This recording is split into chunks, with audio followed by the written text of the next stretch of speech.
अस्सलामुअलैकुम and welcome to the show sports one. मैं हूं आपका होस्ट फैसल इलियास। पूरे पाकिस्तान की नज़रें इस चीज़ पे हैं कि 18 अप्रैल को जो हमारे 15 रुकनी टीम अनाउंस होने वाली है वर्ल्ड कप स्क्वाड के लिए, वो टीम क्या होने वाली है। अभी प्लेयर्स जो है वो यो टेस्ट से गुजर रहे हैं और माजी में भी यो टेस्ट काफ़ी बातों में रहा और हमें नहीं भूलेंगे हम कि एशिया कप में हम यो टेस्ट की बेसिस पे प्लेयर्स को लेके गए। उस वक्त भी इमाद वसीम थे जो टीम का हिस्सा नहीं बन सके थे बिकॉज वो टेस्ट में क्वालिफाई नहीं कर पाए थे। हफीज़ भी टीम का हिस्सा नहीं बने थे। इस बार भी हमने देखा है कि इमाद वसीम और हसनैन अभी तक टेस्ट क्लियर नहीं कर पाए हैं। मोहम्मद रिजवान अभी तक के टॉप स्कोरर हैं यो टेस्ट में, लेकिन ये टेस्ट कितना गारंटी करता है कि एक प्लेयर जो टॉप स्कोर करेगा वो टॉप परफॉर्म भी करेगा या नहीं करेगा, उस पर बात करेंगे। और हमारी टीम क्रिकेट की टीम में इंजमाम उल हक साहब की परफॉर्मेंस, मिकी आर्थर की परफॉर्मेंस और बाकी जो टीम के लोग हिस्सा हैं उनकी परफॉर्मेंस भी काफ़ी इन क्वेश्चन है आफ्टर 5-0 डिफीट अगेंस्ट ऑस्ट्रेलिया, उस पर भी बात करेंगे। और तीसरी चीज़ इस पर आज बात करेंगे शो में, वो है कि डिपार्टमेंट क्रिकेट का क्या फ्यूचर होने वाला है, क्योंकि आज जो हमारे साथ साहब हैं वो काफ़ी वसी तजर्बा रखते हैं डिपार्टमेंट क्रिकेट का। साबिक सदर KCCA प्रोफेसर एजाज फारूकी साहब, और सिर्फ डिपार्टमेंट क्रिकेट का नहीं, PCB के साथ भी रहे, मेंबर बोर्ड ऑफ डायरेक्टर्स रहे PCB के साथ। सो काफ़ी डिस्कशन हेल्दी होने वाली है और आप भी हमारे शो का हिस्सा रहेंगे, कॉल्स करेंगे हमें। सर हम स्टार्ट करते हैं यो टेस्ट के हवाले से, उसके बाद बाकी दो मुद्दों पे बात करेंगे। सबसे पहले तो यो टेस्ट कितना इंपॉर्टेंस रखता है, बिकॉज हमने माजी में देखा है कि उसकी इतनी importance as such from the performance point of view नहीं होती। एशिया कप में हम जिस तरह हारे तो हमें शायद आपको लगता है कि थोड़ी सी लर्निंग आनी चाहिए थी कि क्रिकेट इटसेल्फ एक प्लेयर अगर अच्छा खेल रहा है तो वो उसका बेंचमार्क होना चाहिए कि वो अच्छा परफॉर्म करेगा या नहीं, या आपके लिहाज से यो टेस्ट भी एक बेंचमार्क हो सकता है कि कैसी परफॉर्मेंस निकलेगी प्लेयर्स। देखिए, जहाँ तक टेस्ट का ताल्लुक है इसमें तो कोई इनकार नहीं कर सकता कि इन टेस्टों की एक इम्पॉर्टेंस होती है। ठीक है, और उस टेस्ट को अगर प्रॉपर तरीके से लिया जाए, देखा जाए कि वो फास्ट बॉलर है, स्पिनर है, ओपनर है, क्या टेस्ट के अंदर इन चीज़ों का फ़र्क भी होना बहुत लाजमी है। फास्ट बॉलर जो है उसका टेस्ट अलग होना चाहिए, स्पिनर का टेस्ट जो है वो अलग होना चाहिए। इसी तरह से जो फील्डिंग का मेयार है उसमें भी कहाँ प्लेसिंग होती है, ये मेरा अपना एक व्यू है कि वो कहाँ प्लेसमेंट होता है उसका, उस लिहाज कितनी एजिलिटी चाहिए किस प्लेयर को, एक कीपर में कितना वो तो उसका जो बिल्कुल ही बैट के करीब खड़ा हो रहा है वो किसी भी जगह, या एक प्लेयर जो है बाउंड्री पे खड़ा होना उसको ज़्यादा प्रेफरेंस दी जाता है। तो उसमें उसका टेस्ट का लेवल जो सिस्टम है वो थोड़ा सा फ़र्क करना पड़ेगा। और बहरहाल मगर इससे इनकार कोई नहीं कर सकता कि टेस्ट नहीं होना चाहिए, टेस्ट ज़रूर होना चाहिए। और आपने देखा कि इसके अलावा भी जो टेस्ट होते हैं तो प्लेयर अपने ख़ुद को आइंदा के लिए वो तैयार कर लेते हैं कि हम फिट होना लाजमी है। अगर टेस्ट सिरे से नहीं होगा तो प्लेयर ख़ुद को फिट करने की कोशिश भी नहीं करेगा। वो जैसा भी हाल में है, जब वो ऑफ द टीम हुआ तो फिर उसके सारे वो जहन में रखते ही नहीं है कि मुझे फ़िटनेस भी कितनी इंपॉर्टेंस है। फ़िटनेस बड़ी इंपॉर्टेंट होती है हर प्लेयर के, चाहे कोई सा भी खेल हो, इसकी बड़ी इंपॉर्टेंस होती है। बिल्कुल सही, लेकिन सर आप अगर फिटनेस फिर ज़रूरी है तो प्लेयर्स लाइक इमाद वसीम जो एक बहुत बड़ी सीरीज़ से बाहर होते हैं, उसके बाद वर्ल्ड कप जैसे टूर्नामेंट से भी अगर वो इसी यो टेस्ट की वजह से बाहर होते हैं, इन प्लेयर पे कितना ओनर ज़्यादा है? Because you are in the field of sports, आपने खुद भी तो अपना ख्याल रखना है। आपको पता है कि जब यो टेस्ट होना है तो उसके लिए players individually they have to prepare their selves, या आपको लगता है कि PCB ने डिफरेंट मौक़ों पे उनको ऐसी ट्रेनिंग करनी चाहिए कि वो यो टेस्ट के लिए अच्छे स्कोर के लिए रेडी हों? पे बिल्कुल तैयार होना चाहिए। हाँ।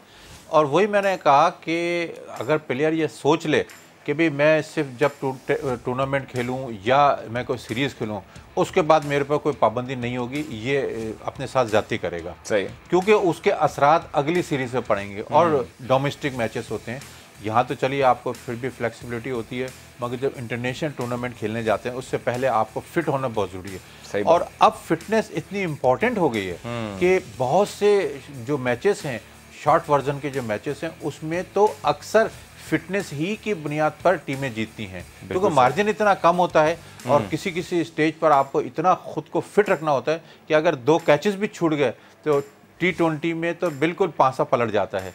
तो इस वजह से एक कैच का छूटना जब इतना भारी पड़ सकता है तो इसका मतलब ये है कि फिटनेस टेस्ट की कितनी इंपॉर्टेंस है। आप देखिए ना, बहुत से जो कैचेस पकड़ते हैं, जो उस डे के कैच ऑफ द डे होता है, उस पर अगर गौर करें उसमें सिवाय फिटनेस के, और जब फिटनेस होगा तो मेंटल वो भी होगा, मेंटली भी स्ट्रांग होगा। जब मेंटली स्ट्रांग होगा तो वो कैच किस तरह से करेगा, और फिर ये कि बैटिंग जब कर रहा होगा तो जब 50-60 रन के बाद उसकी जो थकावट होती है वो कम होगी, और अगर फिट है तो 50-60 ओवर्स के बाद वो फिर ज्यादा खुद को फिट कर लेता है। बिल्कुल सही। इस वजह से ये बहुत जरूरी होता है। We have a caller from Karachi, Muzammil साहब हैं कराची से। लेट्स सी कि क्या सवाल है उनके पास। जी मुजम्मिल साहब, क्या सवाल है?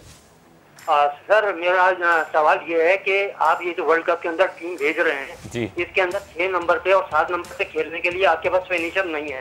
खुशदिल खान जो खटक के पीछे से खेला था वो बहुत ही शानदार उसने गेम का किया है। ठीक है वो फाइनल के अंदर नहीं चला है, लेकिन उसका हर सूरत के अंदर उसका चांस बनता है।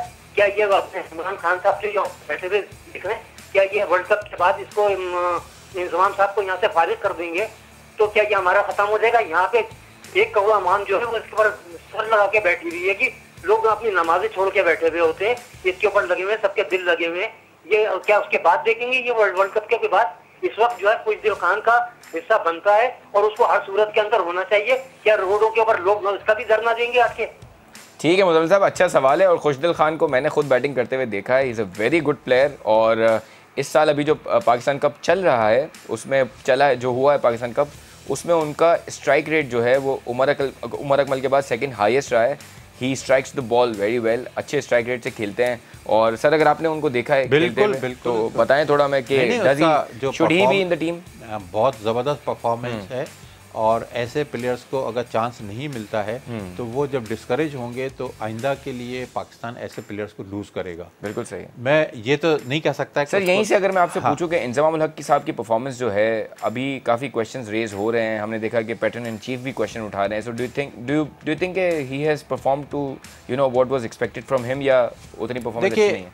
जो से ऑस्ट्रेलिया से जो सीरीज़ हुई 5-0 हम लोग 0-5 हारे हैं, तो वो ऑटोमेटिकली उन पर एक क्वेश्चन मार्क आ गया। सही है। अब उसमें दो सूरतें हैं। एक तो सूरत यह है कि इन्होंने टीम करके भेजी, इस बात से कि अगर वो ए टीम भेजते और उन पर क्वेश्चन मार्क बाद में आता तो ये क्वेश्चन मार्क एक बड़ा क्वेश्चन मार्क होता। सही है। इस वक्त उन्होंने फेस सेविंग के लिए क्या किया, ये कहने को 2-4 प्लेयरों को नहीं खिलाया, सरफराज को नहीं भेजा और दूसरों को नहीं भेजा, ये कहने के लिए कि अगर हम हार गए तो हमारे पास एक कहने को एक होगा कि हमने तो बी टीम भेजी थी और कुछ लोगों को नए को आजमाया था। ठीक है, इसमें कोई शक नहीं है कि हसनैन हुआ या आबिद हुआ, ये 2-4 प्लेयर जो हमारे नए प्लेयर लिए हैं उन्होंने, इनका परफॉर्मेंस सामने आया और खुशी भी हुई कि चलो इन प्लेयर्स को आगे मौका मिलेगा, मगर मौका दिया जाए। लेकिन आपको लगता है कि आबिद अली को दिल से मौका दिया गया था? बिकॉज हमने देखा कि सडनली इमाम उल हक को बुखार होता है और वो चौथे मैच में जाके, जब series already done and dusted हो चुकी थी, हम 3-0 हार चुके थे, उसके बाद आपने चौथे मैच में आबिद अली को चांस दिया तो उसने परफॉर्मेंस तो उसे परफॉर्मेंस कर दी, जबरदस्त परफॉर्मेंस। सर बहुत से लोग तो ये भी कहते हैं यही डर था कि ये परफॉर्म कर देगा। हाँ ये बहुत जबरदस्त परफॉर्मेंस दिया, इसमें कोई दो राय नहीं है। सही। और शानदार खेल का मुजाहरा करते हैं। हमारे पास, इसका मतलब है आगे के लिए हमारे पास प्लेयर्स मौजूद हैं। सही है। और ये जो निकल कर आ रहे हैं प्लेयर्स, और इसको आबिद अली को तो काफ़ी लेट मौका मिला खेलने का, और ये आगे जाकर चलेगा तो मैं समझता हूँ कि ये पाकिस्तान के लिए बहुत बड़ा एक सरमाया है पाकिस्तान के लिए। बिल्कुल सही है। डू थिंक के जो प्लेयर्स आपके योयो टेस्ट में अच्छा स्कोर नहीं करते, आपको लगता है कि इतना बड़ा दिल जिगर होगा सिलेक्शन कमेटी में कि वो इमाद वसीम को ना लेके जाएं, या वो हसनैन जिसके बारे में इतना, खैर उनकी कोई अभी डेब्यू किया, उन्होंने 3 मैचेस खेले हैं। सो डू थिंक के जिन प्लेयर के बारे में बात हो रही है और अगर वो योयो टेस्ट में नहीं परफॉर्म करते उनको नहीं सिलेक्ट करेंगे? देखिए, इसमें इनको सेकेंड थाट के लिए बाकायदा कमेटी बिठाना पड़ेगी। सही है कि भाई ठीक है ये टेस्ट में नहीं शामिल हुए, मगर उनका जो अपना परफॉर्मेंस है, क्या उस टेस्ट के क्वालिफाई न करने से क्या वो असरअंदाज हो सकता था, इस चीज़ को जरूर देखना पड़ेगा।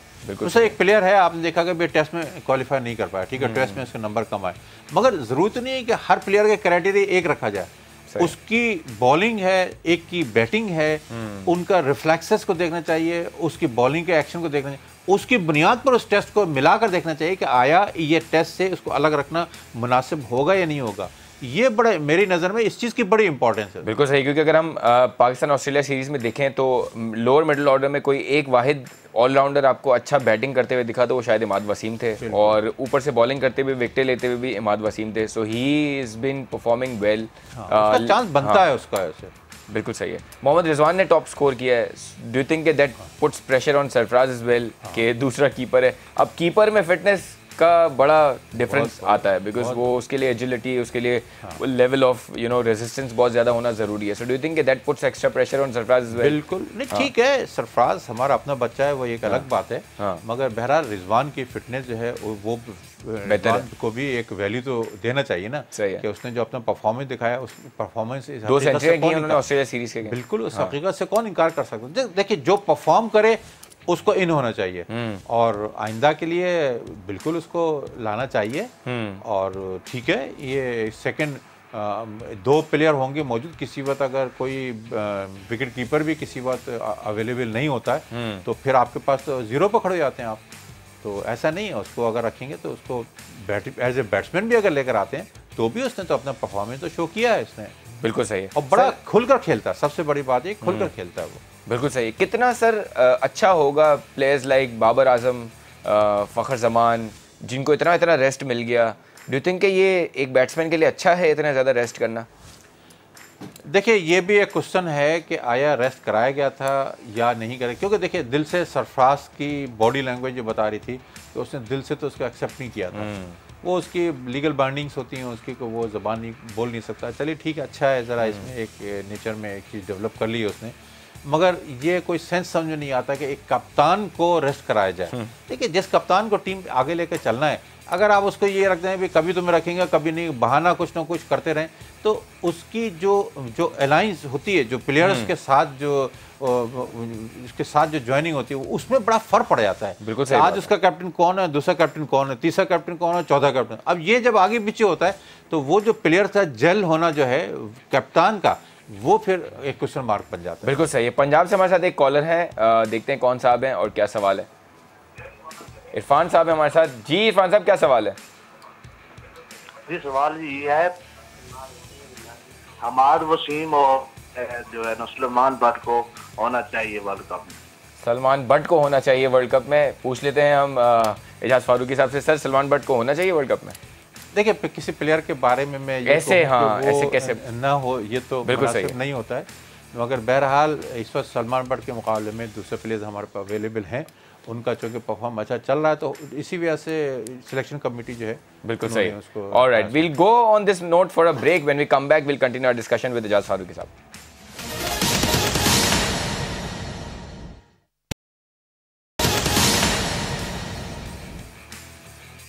खुशामदीद। आफ्टर द ब्रेक हमारे साथ हैं प्रोफेसर एजाज फारूकी साहब। ब्रेक पे जाने से पहले हम सिलेक्शन के हवाले से बात कर रहे थे।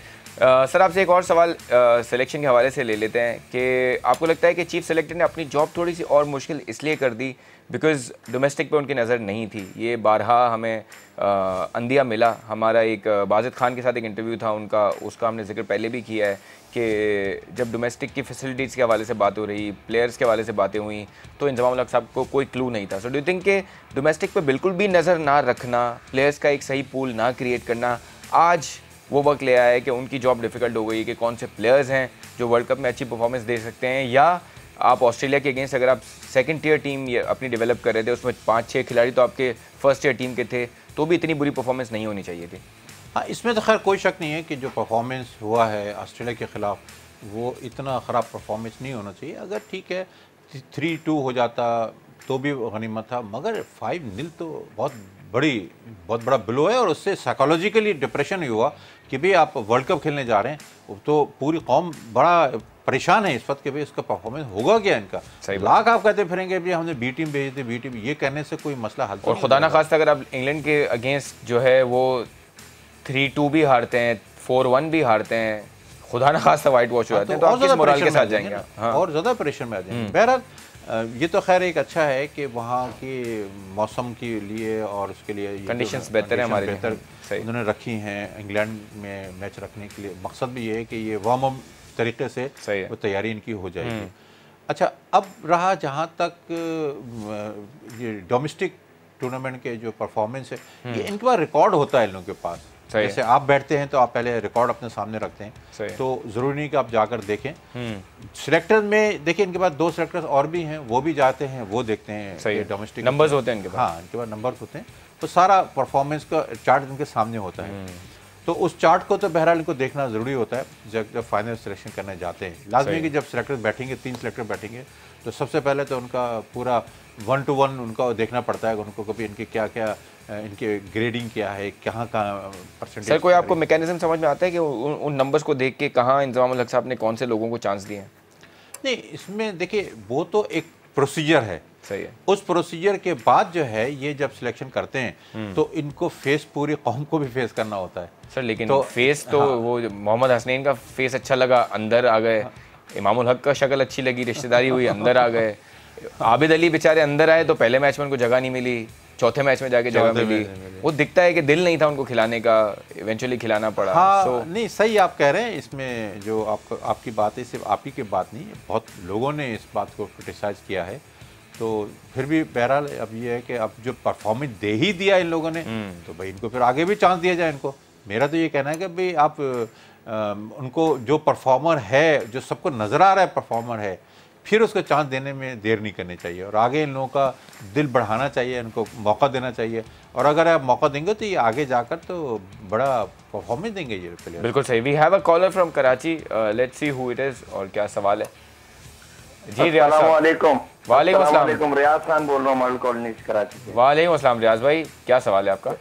सर बात यह है कि जो प्राइम मिनिस्टर ने एक्शन लिया है कि पीसीबी में चेंजिंग होनी चाहिए, तो मैं आप लोग के चैनल के तौर से रिक्वेस्ट करना चाहता हूं कि नीचे से लेके 15, 17, 19 से लेके और ऊपर तक तमाम सफाया हो जाना चाहिए, नई बॉडी आनी चाहिए, क्योंकि ये काफी हो चुका।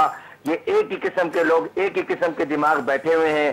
खुदारा अब नई चेंज आनी चाहिए। और आज इजाज फारूकी साहब बैठे हुए हैं, इनसे ये मेरी रिक्वेस्ट है कि ये केसीसीए के साबिका सदर भी हैं, तो जो जितने हमारे जोन हैं इनके जो प्रेसिडेंट हैं, इनके अपने प्रेसिडेंट होने चाहिए। ये नहीं कि फॉर्म पहले से फिल करके प्रेसिडेंट दे दिए जाएं, क्योंकि ये नीचे से ही सिस्टम खराब है तो ऊपर तक सिस्टम खराब रहेगा। इजाज फारूकी साहब, आपको याद होगा कि ये क्या क्या होता रहा है केसीसीए में, तो बराए करम अब आइंदा ऐसा नहीं होना चाहिए। प्राइम मिनिस्टर से रिक्वेस्ट है कि ऐसे लोग लेके आए जो बिला रंग और नस्ल, बिला तफरीक, बिला उसके, जो आपने बड़ी अच्छी बात की, जो मेरिट पे है उसको लेके आए। कल खुदा के सामने जब पेश हो तो सुरखरू पेश हो। ठीक है रियाज भाई, thank you for your call. हम इजाज फारूकी साहब से क्वेश्चन ले लेते हैं। ये ये नेशनल टीम के हवाले से भी कह रहे हैं और केसीसी के हवाले से भी कह रहे हैं। Sir your point of view. देखिए, जहाँ तक इनकी बात का ताल्लुक़ है, इसको तो इन्होंने ये बात कही कि सिलेक्टर्स को खुदा के सामने जवाबदेह होना चाहिए। ये तो बहुत बड़ी क्लास की बात की उन्होंने कि सिलेक्टर के सामने जवाबदेह होना चाहिए और जो भी सिलेक्शन करें उसमें ये जहन में रखें इस बात को कि सिर्फ कौम को ही इनको नहीं जवाब देना है, बल्कि अल्लाह के सामने जवाब देना है। ये बहुत बड़ा हिसाब देना होता है। और आप देखिए कि हमारा क्रिकेट में जो खुशियाँ हैं, हमारी टीम अगर जब हमारी हारती है कोई भी टूर्नामेंट तो पूरा हमारा मुल्क मुरझा जाता है। ऐसे ही है, ऐसा लगता है कि बहुत बड़ा हादसा हो गया है। और जब हमारा चैंपियंस ट्रॉफी जीत कर आए थे तो क्या खुशियाँ नहीं मनाई थी, कौम को एक बहुत बड़ी खुशी मिली थी। ये नहीं, मकसद ये है कि जो अभी इंडिया से जंग हुई और जो उनका एक पायलट गिरा लिया, उसकी खुशी एक अपनी जगह थी, पूरी कौम को खुशी हुई। और चैंपियंस ट्रॉफी जब जीत कर आई उसकी खुशी एक अपनी जगह थी। स्टाइल अलग था, वो स्पोर्ट्स का था, ये कौम का एक बहुत बड़ा मामला था कि खुदा न खास्ता आगे पीछे हो जाता तो कौम को बहुत बड़ा नुकसान पहुंचता। मगर साइकोलॉजिकली हमारी पूरी की पूरी कौम जो है डिप्रेस हो जाती है और अगर जीतती है तो साइकोलॉजिकली हमारी पूरी की पूरी टीम ऊपर उड़ जाती है। ये बहुत सही बात की, सिलेक्शन के मामले में बहुत ऑनेस्ट होना चाहिए। लेकिन आपको नहीं लगता सर सिलेक्शन कमेटी तो किसी को भी जवाब दे नहीं है? कोई बंदा किसी को जवाब दे नहीं है। आपके ग्रांड फ्लावर साहब जो आपके बैटिंग कोच हैं वो किसको जवाब दें हैं? आपके मिकी आर्थर किसको जवाब दें हैं? वो तो कराची किंग्स के भी कोच हैं, 4 सीज़न हो गए कुछ नहीं। पाकिस्तान के भी कोच हैं, चैंपियंस ट्रॉफी अल्लाह अल्लाह करके हम जीत गए, उसके बाद तो ओडीआई क्रिकेट में तो बहुत बुरा हाल है हमारा। So these guys are not responsible to answer anybody. तो वो कौम को और अल्लाह को जवाब देने का कहाँ से? इनका सबसे बड़ा जो है वो ये है कि इनका जो एक्सटेंशन होता है वो बेस करता है इनके ड्यूरेशन में परफॉर्मेंस पर, और ये रिजल्ट दिए। हाँ, अगर रिजल्ट अच्छे दे दिए तो ऑटोमेटिकली इनका कंटिन्यूएशन। ये चीज इन क्वेश्चन हो गई कि अब ये कंटिन्यूएशन नहीं होगी, which is a good sign. वही होता है, ये बहुत पहले होना चाहिए था। एक और कॉलर है हमारे साथ, कॉल ले लेते हैं जी। कौन? ऑलराइट, सो कॉल ड्रॉप हो गई। सो सर ये कितना अच्छा इनिशिएटिव है फाइनली फ्रॉम द गवर्नमेंट के अब ये जो कॉन्ट्रैक्ट्स हैं even the chief selector's contract will not be revised, which is a good sign because ये 5-0 हारने के बाद और एशिया कप में इतनी बुरी परफॉर्मेंस के बाद और टेस्ट मैचेस में हम न्यूजीलैंड से सीरीज हारे, so all of this should count for this कि आप इनके कॉन्ट्रैक्ट रिन्यू ना करें। अब ये जो वर्ल्ड कप हो रहा है इसमें जो इसमें तो बिल्कुल ही समझ लीजिए कि फाइनल डिसीजन हो जाएगा कभी इनको कंटिन्यू किया जाए या ना किया जाए। बिल्कुल सही। वो बेंचमार्क होगा हमारा, और अगर हम एक्स्ट्रा ऑर्डिनरी परफॉर्मेंस दिखा देते हैं वर्ल्ड कप में तो फिर शायद सिचुएशन डिफरेंट होगी। But do you think that's a good initiative? Mohammad Arif साहब हमारे साथ कराची से कॉल ले लेते हैं। जी आरिफ साहब, क्या सवाल है? अस्सलाम वालेकुम। वालेकुम अस्सलाम। जी भाई, अच्छा, वर्ल्ड कप की सिलेक्शन के बारे में मुझे एक तो मेरी तजवीज़ है, वो तो आप मुझे नहीं पता, लेकिन सिलेक्शन कमेटी क्या करेगी। फॉर्मेट ये बनता है कि आपके पास 2 ओपनर होते हैं, एक रिजर्व में होता है, 3 ओपनर होते हैं। ठीक है। जो अभी प्रेजेंट फॉर्म में सबसे अच्छा ओपनर जो है वो हमें मेजर जो नजर आ रहा है वो आबिद अली है। ठीक है, फॉर्म में ठीक है। फखर जमान की फॉर्म फुल ड्रॉप हुई भी है, वो अच्छा परफॉर्म नहीं कर रहा। शान मसूद और इमामुल्लाह, अब इनमें 4 में से 3 आपको लेना है। 3 तो जा रहे हैं, 4 में से सिलेक्शन कमेटी कोई भी 3 ले रहे हैं, वो सिलेक्शन कमेटी के बेहतर जानती है, इसको लें। मिडिल ऑर्डर में बाबर आजम, शोएब मलिक, हफीज, ये हो गए। चौथा जो आपको रिजर्व में चाहिए वो आपको आसिफ रखा है इन्होंने ना, लेकिन आसिफ के अंदर एक खराबी है कि हिटर तो है, वो फाइनल वो पिंच हिटर है, मैच फिनिश भी कर सकता है, लेकिन लंबी इनिंग नहीं खेल पाता। उसके जो है ना, अरे भाई सवाल पूछे, सवाल क्या है कि मेरा ये है कि खुशदिल शाह को इसमें आसिफ की जगह शामिल कर लिया जाए, और वो एक लंबी इनिंग भी खेलने का आदी है और वो बहुत स्कोर लंबा भी कर सकता है। अच्छा सवाल है, अच्छा सवाल है। और पाकिस्तान कप में उनकी परफॉर्मेंस आउटस्टैंडिंग परफॉर्मेंस है, अच्छे रन्स किए हैं, अच्छे स्ट्राइक रेट से किए हैं, बॉलिंग भी की है। और खुशदिल शाह पे ऑलरेडी एजाज फारूकी साहब कह चुके हैं कि उनको टीम का हिस्सा बना सकते थे। एक ऐसी चॉइस होनी चाहिए, ऐसा ट्रम्प कार्ड होना चाहिए था आपके पास। उस पर मजीद बात करेंगे ब्रेक के बाद।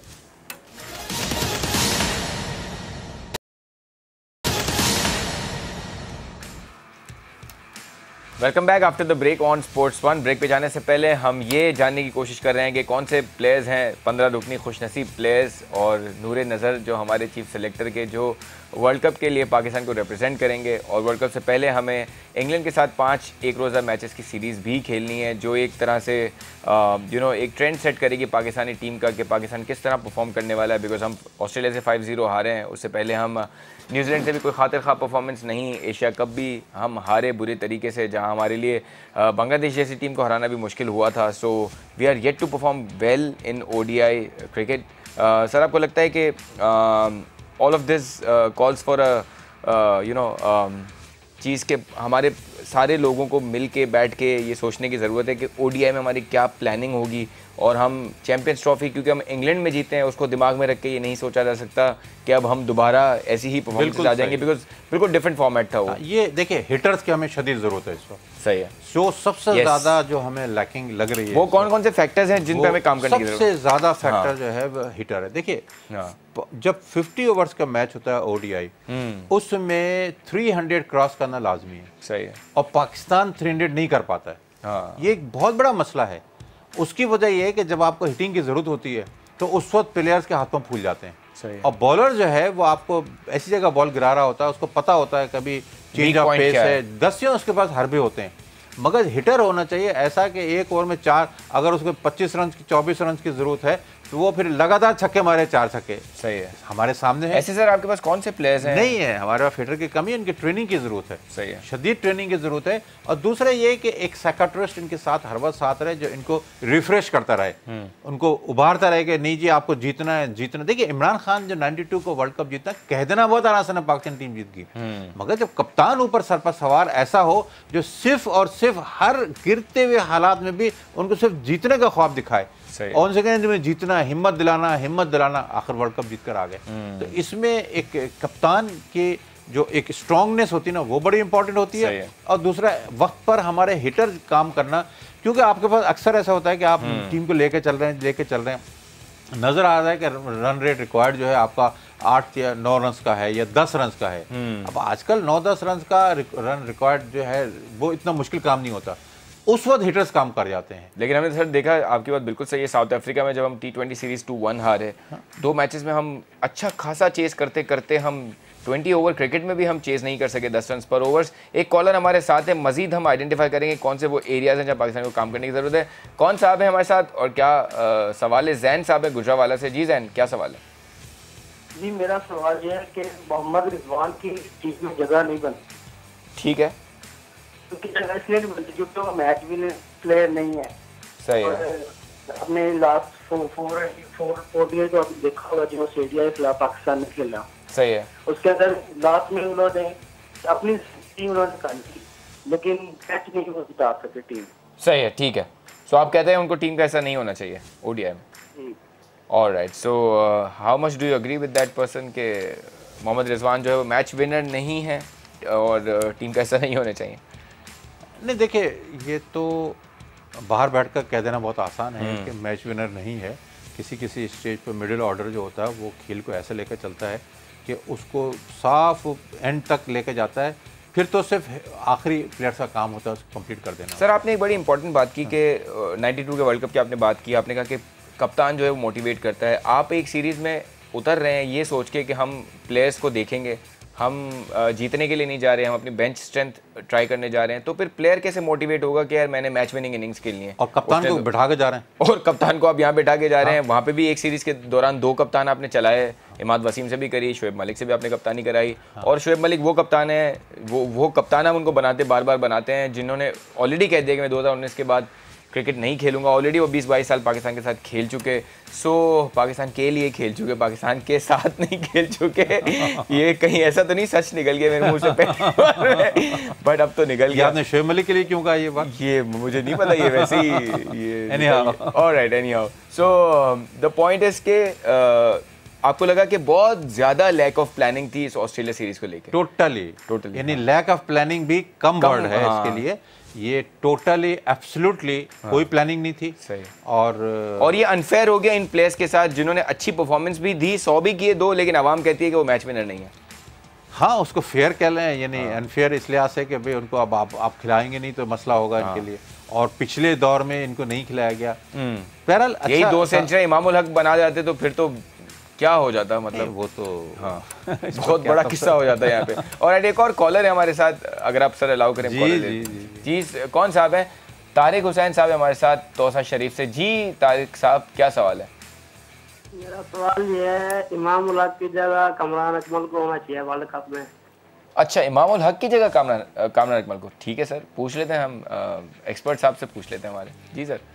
नहीं, इस वक्त देखिए एज एन ओपनर आप हाँ इस वक्त इमाम काफ़ी सेट हो गया है और वो कुछ ना कुछ अपना परफॉर्मेंस देगा है। और इंशाल्लाह उम्मीद है कि वर्ल्ड कप में ये भूल जाना चाहिए कि किसका भांजा है, किसका भतीजा, ये एक अलग बात है। इसको हमें इतना ज़्यादा देखिए, परफॉर्मर अगर है तो फिर कोई मसला नहीं, किसी का कोई मसला नहीं है। बिल्कुल सही। तो बहरहाल उसको फिर एक चांस उसको मिलते रहना चाहिए। सर आपको लगता है कि ओपनिंग के ऑप्शन में, बिकॉज हम सबको पता है कि फ़खर जमान और Imamul Haq will be there, उसके बाद आपको लगता है आबिद अली, शान मसूद में से आपको who do you think should make it to the world cup squad? मैं तो कहता हूँ चारों को ले जाइए, चारों को ले जाएं, चारों को ले जाएं। देखिए हमारे पास ओपनर जो है ना, वो जब हमारे पास मौजूद होंगे, देखिए ओपनर के बाद वनडे एक ही चीज होती है ऑलमोस्ट एकदम। आप पहले ओवर में एक हो गया तो वन डाउन भी तो वही चीज होती है। तो ये चारों के चारों खेल सकते हैं, ठीक है। और उससे हमारी देखिए जितनी भी टीमों का अगर आप गौर करें तो शुरू के प्लेयर जो होते हैं ये ओडीआई के अंदर या T20 के अंदर ये अपना परफॉर्मेंस दिखाते हैं, बाकी तो सिर्फ हिटिंग करते हैं बाकी प्लेयर। तो हमारी शुरू की टीम जो है ये स्ट्रांग होना चाहिए। अगर एक आउट हो तो दूसरा संभाले, ये संभालने वाले प्लेयर जो है ये 4 ही हैं, 4 के अलावा तो मुझे नजर नहीं आते। बिल्कुल सही। सर आपको लगता है अगर हम इंडिया की, ऑस्ट्रेलिया की, हमने देखा ऑस्ट्रेलिया की एक तरह से स्टीव स्मिथ नहीं है, डेविड वार्नर जैसा प्लेयर नहीं था, उसके बाद भी वो इंडिया में सीरीज जीत गए, पाकिस्तान से 5-0 जीत गए। मिकी आर्थर ने किसी पॉइंट पे कहा कि पूल ऑफ प्लेयर्स नहीं है हमारे पास। किसका कसूर लगता है आपको? अगर आप सेकंड स्ट्रेंथ आपकी देखते हैं, सरफराज के बाद आप कीपर रिजवान को देखते हैं, उसके बाद आपको कोई और कीपर एज सच नहीं दिखता। स्पिनिंग में आप स्ट्रगल कर रहे हैं, आपके पास कोई जेन्युइन ऑफ स्पिनर नहीं है। आप लेग स्पिन में भी देखें, शादाब की ओडीआई में इतनी परफॉर्मेंस नहीं है। Who do you think is responsible for all of this? के इतना बुरा हाल हो गया हमारे एक मुल्क में जहाँ 22 करोड़ अवाम है, और आपने बड़े डिटेल में बताया कि कितना प्यार करते हैं यहाँ के लोग क्रिकेट से। नहीं देखिए हमारे यहाँ, चलिए वो तो ग्राउंड से बाहर बैठकर, एक्सट्रीमली सॉरी बिकॉज़ टाइम खत्म हो रहा है। बिल्कुल, ग्राउंड से बाहर बैठकर वो लोग प्लानिंग करते हैं और वो सोचते हैं और अपना इनपुट देते हैं। जैसे आपका इनपुट आता है लाइव कॉल्स के लिए, बड़ा वैल्यू रखता है इसके अंदर। एब्सोल्युटली। इससे आपको पता चलता है कि कौम सोच किस तरह से रही है। बिल्कुल सही है। तो ये चीज़ें भी, इस पूल को भी उनको चाहिए कि थोड़ा सा जमा करके रखेंगे भाई और सुने लोग क्या कह रहे हैं, लोग सुने क्या कर रहे हैं। हो सकता है उसी में से किसी आदमी ने, मैं आपको बता रहा हूँ, मैं एक शायर है जो मेरे बड़े गहरे दोस्त हैं, ठीक है, वो उन्होंने जब एक दफा क्रिकेट पर डिस्कशन शुरू की, मैं तो हैरान रह गया। मैंने कहा भाई क्रिकेट जो है कहाँ तक पहुंच चुकी है, जिनके बारे में हमसे समझते हैं शायरी है, मगर क्रिकेट के मामले में वो 4 आदमियों के साथ बैठकर हर दूसरा बंदा सर एक्सपर्ट है और ऐसी बात कहते हैं हम खुद सरप्राइज हो जाते हैं। सर आपका बहुत बहुत शुक्रिया अदा करेंगे, मजीद आपसे डिस्कशन करेंगे इन सारे पॉइंट्स पे। डोमेस्टिक पे हम बात नहीं कर पाए जिस पे आपसे जरूर हम बात करेंगे अगले शो में इंशाल्लाह। व्यूअर्स आप भी हमारा शो देखते रहें, आपका शुक्रिया कॉल्स करने का, कल दोबारा मुलाकात होगी।